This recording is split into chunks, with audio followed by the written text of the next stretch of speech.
Hey guys, welcome to another episode of Triple Q. And today we are making one of my favorite soups. I know it's too early to be making soup. Where I live, it doesn't even get unsummery until October. But I love soup, okay? And the soup I'm making today is a summer zucchini corn soup, and it's a summer soup. I don't care what you say, even if it's way too hot and it was totally 90 degrees out today, we're making soup. You're not my real mom.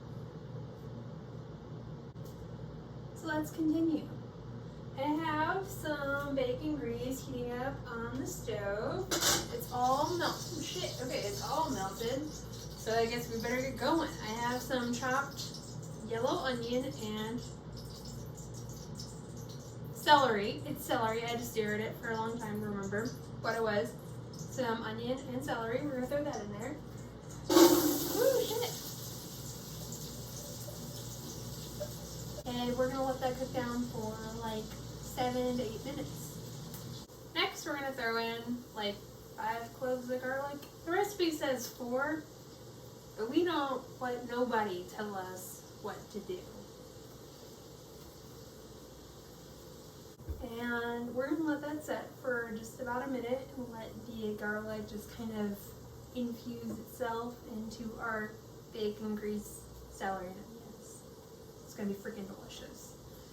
I get really excited about this soup. Soups can be so boring because it's soup. It's a thing that we have always had. We always have soup. I guess. I don't know. They're just a part of society forever and ever. And I freaking love homemade chicken noodle soup.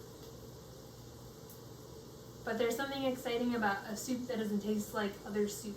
That doesn't taste like chicken noodle soup. That doesn't taste like chili, The standard. So this is a really fun soup, and I am very excited.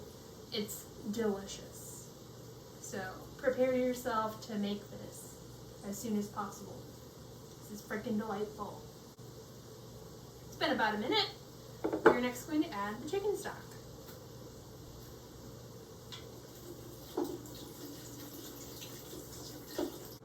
We're going to keep that mixture at medium high until we get a nice simmer off of it. You guys, I can't hold back how excited I am for this soup. I think about it in my dreams sometimes. So good. Add this to your food repertoire of things you want to do that impresses people. Because it's delicious, and it seems fancy just because it's different, but it's really just delicious. That's all there is to it.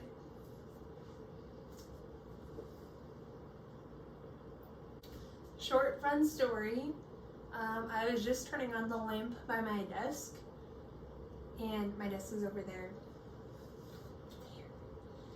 in the abyss that you guys don't get a look at, but I found a piece of garlic in my lamp.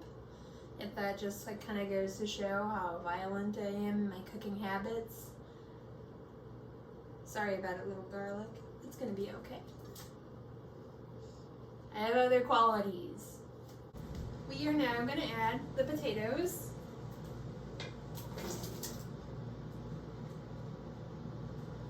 And also the seasoning. We've got some parsley, paprika, some thyme, salt, pepper, and a teensy tiny bit of cayenne, but don't tell Billy. He doesn't know I'm doing this. It's better if he just doesn't know. We're going to incorporate those, and we're going to reduce the heat and cook those probably for about a good 10 minutes. Next, we're going to add the corn. So, I am lazy and have frozen corn. The recipe calls for 5 years of corn husked away, or whatever you do to corn when it's on the cob and need it not to be on the cob. But like I said, I'm lazy. I have frozen corn, which is why we're adding it now. If we had regular fresh corn, we would have added it much sooner because it takes forever to cook. So we're adding it now because of that. But if you're like me and lazy, you can also use frozen corn. This has been tested and approved by me, the all-knowing corn cooking person. I'm omniscient about corn, and that's it. That's it. That's all I got. Although I bet it'd be really good with fresh corn. So I guess I'm only omniscient about frozen corn. You only get so much, guys. Like, there's only so much I can do within my cooking powers. And right now, that means being omniscient about frozen corn. Sorry. That was a lot. We're gonna carry on.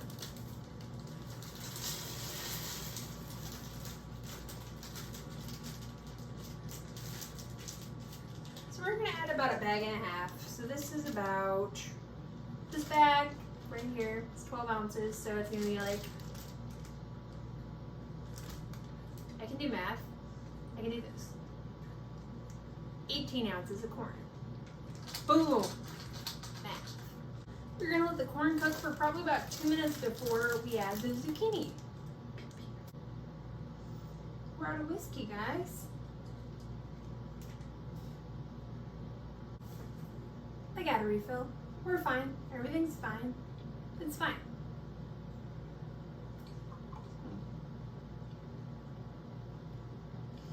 I found out today, you guys, that I will not be returning to my office until the year of 2021 to resume work in person.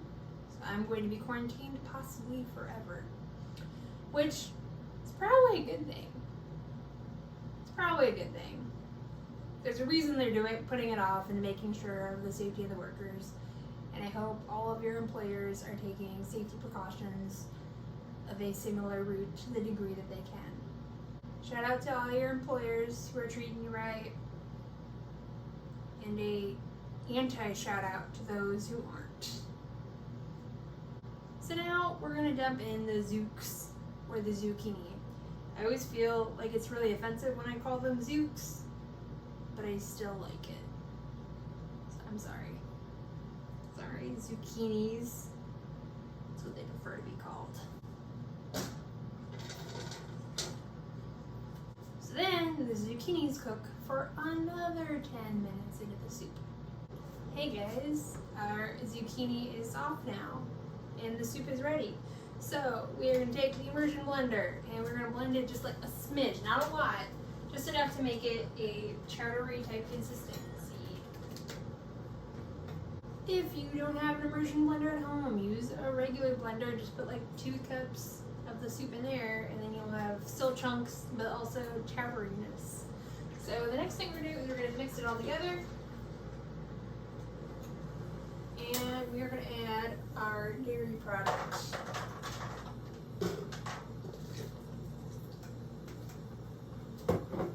After you add your dairy product, you want to take it off the heat ASAP. So we're going to do that. Hey guys, this is my weird friend Madison. I don't know if you can see him. You probably can't. But he's here, mixing in the bacon into a soup. Kate's just really tall. I don't know if sideways is tall, like you're over there, like you're out of the shot. The counter's in the shot, but you're like too far. This is Madison. We're eating our soup. I finished it with the dairy and I put a whole bunch of bacon on top. A whole bunch. Was I supposed to mix it in or just leave it on top for aesthetics? Nah, you're good. Okay, if you're sure. They know what bacon on top looks like, but I'm like showing it to them from a distance. It's hot. It is hot. It's soup. It's good. It's good? The squash isn't overcooked, which is good. Squash and zucchini, like they've got still a nice like bit of crunch. They have some, not crunch, but they're not mushed, which is really nice. The bacon's got some good flavor. Corn adds some nice notes. It's a very crispy soup with the corn and the squash and the zucchinis. It's yummy. It's so yummy. It's muy bien. I'm glad you like it. Good job. Alright. Good job, tall friend. Thank you, short friend. So, as usual, you know, like quarantine to your CDC, like guidelines, like just quarantine by however they tell you. They're right. Stay safe. Like and subscribe. Do you have a catchphrase? That was it. Like and subscribe? No, before that. Quarantine? Quarantine and stay safe. That's like it. That's all I've got, man. Okay. Do you like a sign off? Like, Triple Q. It's different every time. Bitches. Sometimes I'm just like, bye. One time, I didn't say anything, and I just like eat my food and then turned off the camera. It went really well. I'm into it though. Madison, do you have a catchphrase? I'm thinking. Okay. I'm not creative at all. Mm. That's Hayden's territory. So like, I'm sorry. She'd be way better at this. Cool. You could reference something like stay golden, Tony Blair or something. Yeah, I mean I could, but like, hey, Charlie, stop sniffing my butt. That's a weird catchphrase. Hey, Charlie, stop sniffing my butt. There you go. Catchphrase. That was it. There you go. It's gonna be in the video. I'm good with that. Okay, bye guys. Bye. Little chocolate.